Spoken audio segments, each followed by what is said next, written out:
All right, today we're tackling a big one. I mean, maybe the biggest one. It's a question that has kept people up at night for, well, forever. You know the one I'm talking about. It's this. If God is all good and all-powerful, why is there so much suffering in the world? How can both of those things be true? It feels like a total paradox, right?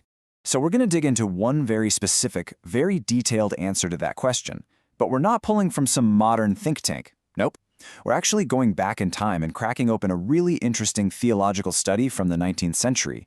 The goal here is just to follow its train of thought, See how it builds its case step by step using its own logic. Okay, so where does this old-school explanation even start? Well, it starts the most logical place possible, with a definition. I mean, it makes sense. Before you can explain why evil exists, you first have to be crystal clear on what you even mean by evil. And this text, it defines evil really, really broadly. We're not just talking about, bad people doing bad things. It's way bigger than that. It's anything that causes unhappiness or suffering of any kind. Think about it. Sickness, pain, grief, even death itself, all of that falls under this one umbrella of evil. And the text says all of it, every last bit, can be traced back to a single root, sin. Okay, this next part is super important. The text draws a really hard line in the sand. It says that to call God the author of sin, the one who created it, that's just blasphemous. Instead, it presents a totally different idea. God permits sin. Notice the difference? He doesn't cause it, but he allows it to exist. For a little while, for a very specific reason, as part of a much bigger picture that we're about to unfold. So that begs the question, right? How did sin even become a possibility?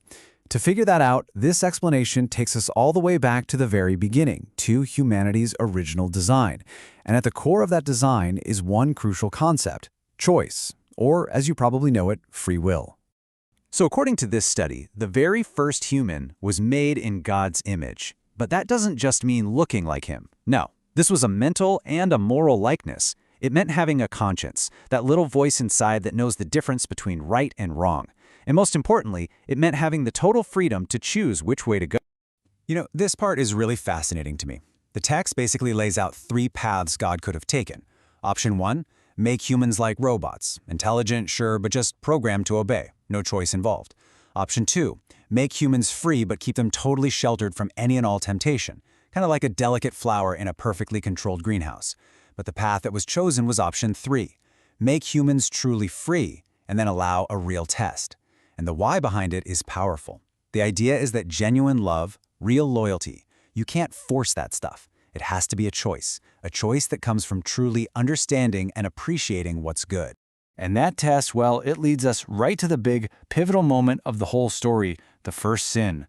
But the way this source explains it is surprisingly detailed.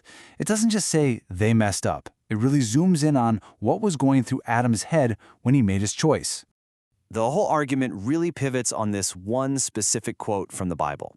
The text uses this verse to make a huge distinction between what Eve did and what Adam did. And that distinction makes all the difference in who was more responsible. So the way this is explained, Eve was tricked, plain and simple. She was deceived, she was lied to, and she honestly believed the story she was told. So yeah, she transgressed, but her mistake came from being fooled. It wasn't a calculated rebellion. But Adam? Oh, Adam's choice was a whole different ballgame. See, the text argues that Adam was not deceived. He knew. He knew exactly what would happen if he disobeyed. His choice was deliberate, it was willful, but here's the twist. It wasn't an act of rebellion against God. It was an act of tragic love for Eve. He couldn't bear the thought of losing her, so he chose, in a moment of utter despair, to join her in her fate, whatever that might be. So, what happens next? What's the consequence of this one incredibly tragic decision? Well, the penalty was very, very specific. But its impact was universal. It created ripples that would spread through all of humanity, for all time. And here's another really important point this text makes. The punishment for that sin, it wasn't some kind of eternal fiery torment. It was simply death, the end of life, a full stop. The idea is that the wages of sin is death, a final and total consequence. Now, why did this affect everyone? Because in this view, Adam was seen as the representative for the entire human race. He was the head of the family, so to speak. So his sentence was passed down to all his children, which is all of us. The logic is that humanity was, in a way, in him. So when he fell, we all fell with him, inheriting that same penalty of death. But hold on, because the story doesn't just end there in doom and gloom. Not at all. According to this explanation, this whole fall from grace was actually anticipated, and a solution, a remedy, was already baked into the grand plan from the very beginning. This is where we get to the flip side of the coin, the plan for redemption. And you can really see the elegant symmetry of this plan. It's almost like a perfect equation. Just as one representative, Adam, brought condemnation and death to the whole human family, another representative, Christ, would provide a way out of that condemnation for the very same family. It's a perfect one-for-one balance. The way the text describes it is almost like a legal transaction. Think of it like this. Adam forfeited one perfect human life. So to balance the scales of justice, another perfect human life had to be offered as payment. That's the ransom price. Christ's sacrifice was that perfect payment, which in a sense legally bought back not just Adam, but all of us, his descendants, from that sentence of death. So what's the point of this ransom? What does it actually do? Well, it buys everyone a second chance, a new trial. But, and this is a huge but, it's not just hitting the reset button. The argument is that this new trial is actually better than the first one. Why? Because this time, people go into it knowing exactly what evil is. They've seen it, they've felt it, they know its bitter consequences firsthand. So now when they get their own individual chance to choose, they're making a fully informed decision. Which brings us right back to the original question, doesn't it? We've walked through the problem, and we've walked through the solution laid out in this text, but it still leaves the biggest why of all. Why let it happen in the first place? Why allow evil at all? What was the point? And here we have it, the absolute core of this entire 19th century argument. God could have just told humanity, hey, evil is bad, don't do it. But a warning, a lecture, that's just theory.